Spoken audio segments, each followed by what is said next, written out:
My work was seen by Lawton Childs. This is a little bit of a spin-off of the Van Eyck painting of the marriage of Giovanni Arnolfini. And it's got the little convex mirror. His wife Rita is back there, and to the right is the cabin. This was a piece I did celebrating Tarpon Springs and the Gulf Coast history. I applied that into one of these. This is one of the 10 murals that's in the House of Representatives. As was mentioned before, after doing that project, a group called ACE, Arts for Creative Education, had me meet with 4th, 8th, and 10th grade teachers, and we wrote study guides for art, science, and history. And I made a video that takes you through the murals. We took key points of things that are required in the FCAT tests, and then we wrote these study guides so that students could visually learn about the history of Florida and fulfill their FCAT requirements in a different way. There's references throughout this to a lot of different icons of Florida.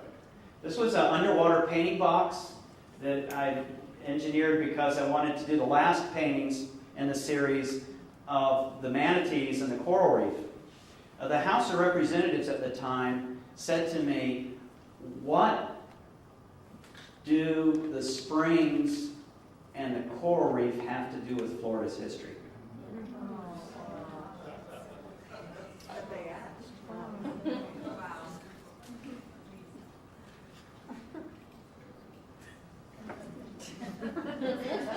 This is one of the studies. I would propose to you that right now you would be shocked at the percentage of the population of Florida that would ask the same question. To point the finger at their House of Representatives and say, why would they do that, those politicians? They aren't politicians. Those are people that are representing Florida. The fact that you are opening people's minds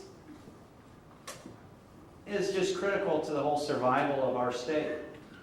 This is one of the underwater paintings. This is a painting I did of... I'll go back. Can we go back? Yeah, let me go back real quick. That was done underwater. This one was done underwater. This is a really big painting that's at the Sand Pearls. And I used to, when I cleaned pools in the summer, for my neighbors would have me watch it, I'd take a big sheet of plastic and take concrete blocks and weight it down in their pool and take a hose and pump air into it to make a big air bubble so you could swim around and get a gulp of air and then stay underwater. So on one of the trips to back past Homosassa Springs, we went by the fish box, if you've ever been in that. And I thought, God, I want to swim in there. And so the underwater painting box was actually, a lot of my stuff is really based on very childish things.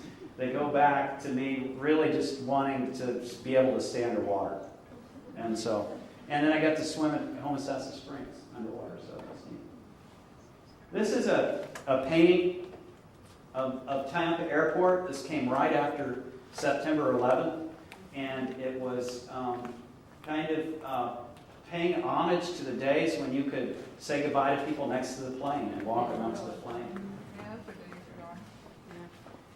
I put this in. This is going back to Florence and remembering Tampa Bay, and I just wanted to show that I don't forget those who have really helped me get where I'm going, where I've been. This is a painting that's in the Museum of Fine Arts. It's really thrilling for me to see this hanging in the room with George O'Keeffe and others. The thing when I look at it is I see the garden gloves of my aunt, And for me, every one of these items in the painting has a personal story of someone who lent the item to me. And so I just want to point out one thing. There's a little angel blowing air right here.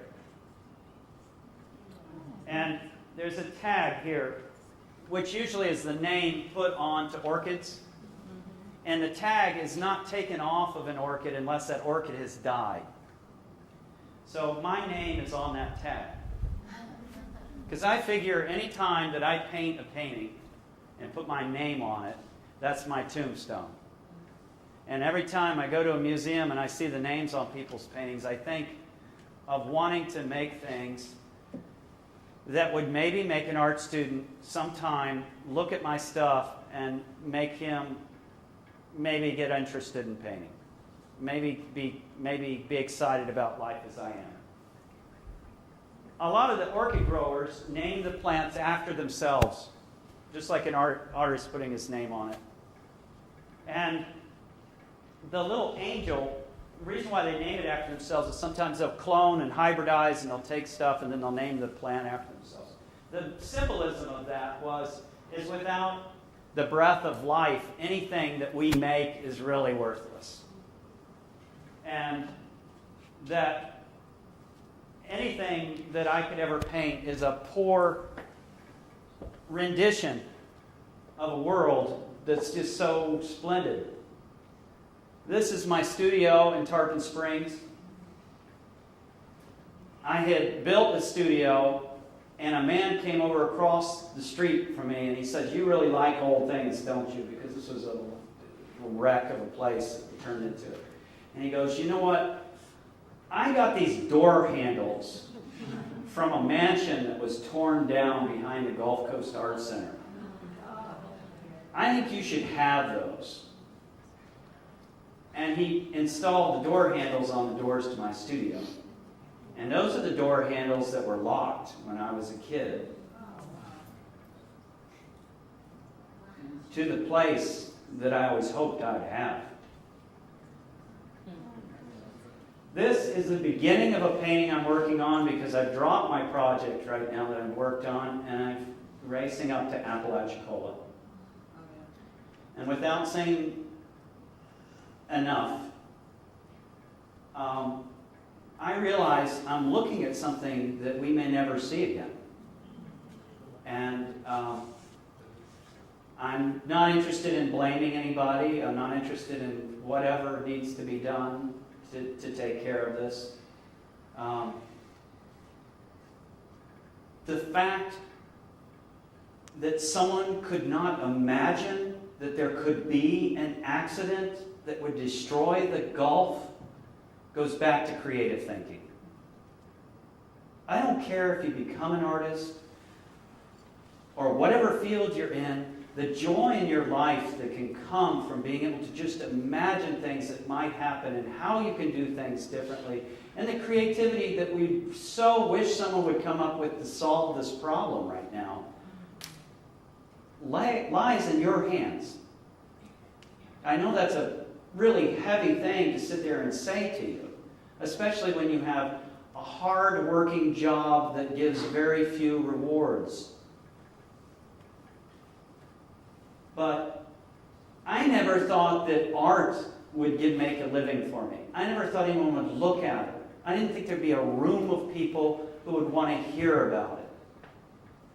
And right now, I'm in an exciting position to go paint stuff and take it to Tallahassee and put shows on and go, this is what you need. We live in the most beautiful of states with the most interesting histories. We have been shortchanged by people thinking things are superficial here, things come and go. We had the first colonies. We had people colonizing Florida before, and we're in urban renewal before someone stepped on the Plymouth Rock.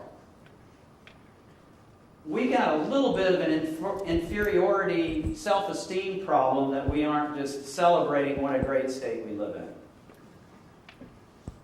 And as I said earlier, as Lewis said to me, that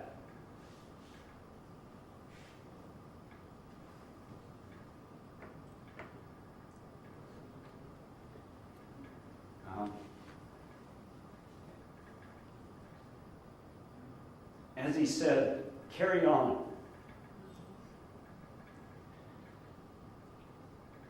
He is the spirit, actually, that is in your profession. He was a great painter, but what a generous teacher. Thank you.